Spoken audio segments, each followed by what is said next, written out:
Severe thunderstorm warning. Yuma County in northeastern Ohio until 6:45 p.m. Eastern Daylight Time.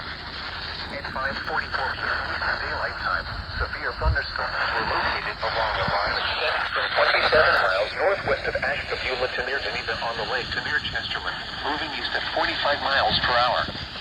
Hazard, 60 miles per hour wind gusts. Source, radar indicated. Impact, expect damage to trees and power lines.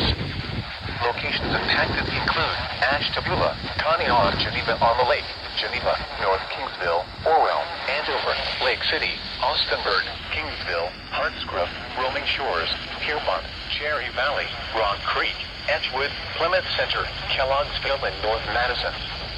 For your protection, move to an interior room on the lowest floor of a building.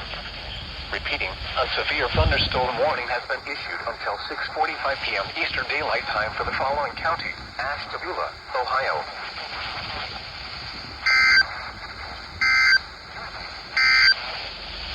The urgent weather message.